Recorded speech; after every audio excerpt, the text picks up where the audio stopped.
বিসমিল্লাহির রহমানির রহিম।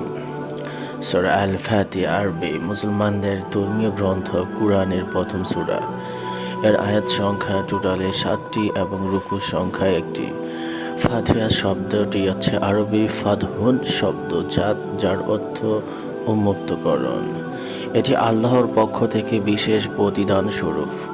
সূরা ফাতিহা অন্যান্য সূরা ন্যায় বিসমিল্লাহির রহমানির রহিম দিয়ে শুরু হয়েছে। আল্লাহ ফাতিহা সূরা মক্কায় অবতীর্ণ হয়েছে বিদায় মক্কি সূরা হিসাবে শ্রেণীবদ্ধ করা হয়েছে। সূরা ফাতিহাকে ভেঙে ভেঙে পড়া যায় না বলে একে অখণ্ড সূরা নামে ডাকা হয়। সূরা ফাতিহাকে ভেঙে পড়ার বিধান নেই। বিসমিল্লাহির রহমানির রহিম। পরম করুণাময় অতি দয়ালু আল্লাহর নামে শুরু করছি। আলহামদুলিল্লাহি রব্বিল আলামিন। সমস্ত প্রশংসার জগৎ মূলের প্রতিপালক আল্লাহর নামে। আর রহমানুর রাহিম, অনন্ত দয়াময় অতীব দয়ালু। মালিকি ইয়াউমিদ্দিন, প্রতিফল দিবসের মালিক। ইয়াকা নাবুদু ওয়া ইয়াকা নাস্তাঈন।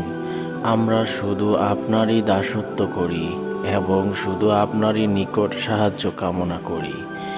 ইহদিনা সিরাতাল মুস্তাকিম। আমাদের সরল পথ নির্দেশ দান করুন। সিরাতাল্লাযিনা আনআমতা আলাইহিম। তাদের পথে যাদের আপনি অনুগ্রহ করেছেন।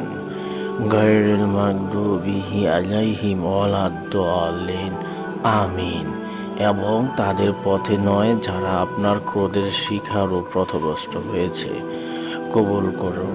ফাতিহা শব্দটি হচ্ছে আরবি ফাতুন শব্দ থেকে নাজিলের হওয়ার সময় এবং কাল। এটি মুহাম্মদ সাল্লাল্লাহু আলাইহি ওয়াসাল্লামের নবুয়ত লাভের একেবারে প্রথম যুগের সূরা।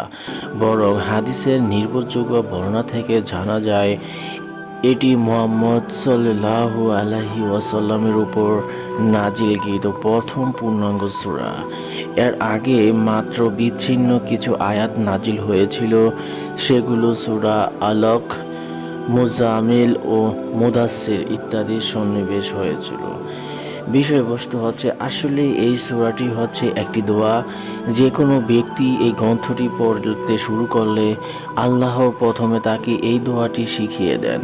গ্রন্থের শুরুতে এর স্থানে দেওয়া হচ্ছে অর্থ এই যে যদি যথাযথ এই গ্রন্থ থেকে তুমি লাভবান হতে চাও তাহলে নিখিল বিশ্ব জাহানের মালিক আল্লাহর কাছে দোয়া এবং সাহায্য প্রার্থনা করো। মানুষের মনে যে বস্তুটির আকাঙ্ক্ষা ও চাহিদা থাকে স্বভাবত মানুষ সেটি চায় এবং সেজন্য দোয়া করে।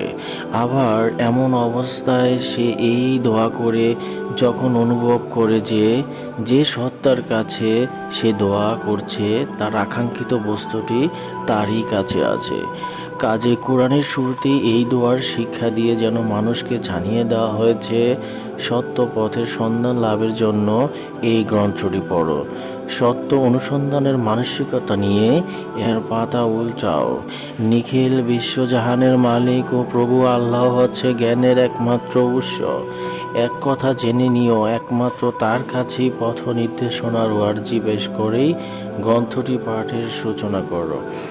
এই বিষয়টি অনুধাবন করার পর এক কথায় সুস্পষ্ট হয়ে যায় যে কুরআন ও সূরা ফাতিহার মধ্যকার আসল সম্পর্ক কোনো বই ও তার ভূমিকার সম্পর্কের পর্যায়ভুক্ত নয়, বরং এর মধ্যকার আসল সম্পর্কটি দোয়া ও দোয়ার জবারে পর্যায়ভুক্ত।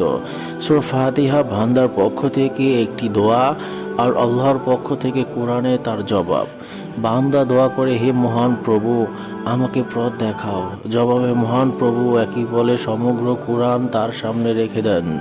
এই নাও সেই হিদায়াত ও পথের দিশা যের জন্য তুমি আমার কাছে আবেদন জানিয়েছ। এই সূরার বৈশিষ্ট্য, এই সূরাটি আল কোরআনের একটি বিশেষ গুরুত্বপূর্ণ সূরা। প্রথম এই সূরার দ্বারাই পবিত্র কোরআনে আরম্ভ হয়েছে এবং এই সূরা দিয়ে সর্বশ্রেষ্ঠ ইবাদত সালাত আরম্ভ করতে হয়। যে সকল সাহাবী সূরা আল ফাতিহা সর্বপ্রথম নাজিল হয়েছিল বলে উল্লেখ করেছেন তাদের সেই বক্তব্যের অর্থ বোধ হয় এই যে পরিপূর্ণ সূরারূপে এর আগে কোনো সূরা নাজিল হয়নি। এই জন্যই এ সূরার নাম ফাতিহাতুল কিতাব বা কুরআনের উপক্রমণিকা রাখা হয়েছে। সূরা আল ফাতিহা এই দিক দিয়ে সমগ্র কোরআনের সারসংক্ষেপ। এ সূরায় সমগ্র কোরআনের সারমর্ম সংক্ষিপ্ত আকারে বলে দেওয়া হয়েছে। কোরআনের অবশিষ্ট সূরাগুলো প্রক্ষান্ত রূপে সূরা ফাতিহারই বিস্তৃত ব্যাখ্যা। তাই এই সূরাকে সহিহ হাদিসের উম্মুল কিতাব বা উম্মুল কোরআন বা কোরআনে আজিম বলে অভিহিত করা হয়েছে। হযরত রাসূল করিম ইরশাদ করেন, যার হাতে আমার জীবন মরণ আমি তার শপথ করে বলেছি, সূরা আল ফাতিহার দৃষ্টান্ত তাওরাত, ইনজিল, জাবুর প্রভৃতি অন্যান্য আসমানি কিতাবেও নেই, এমনকি পবিত্র কোরআনের এর দ্বিতীয় নেই। ইমাম তিরমিজি আবু হুরায়রা রাদিয়াল্লাহু আনহু থেকে বলেছেন, হে রাসূল করিম সাল্লাল্লাহু আলাইহি ওয়াসাল্লাম বলেছেন, সূরা ফাতিহার প্রত্যেক রোগের ঔষধি বিশেষ।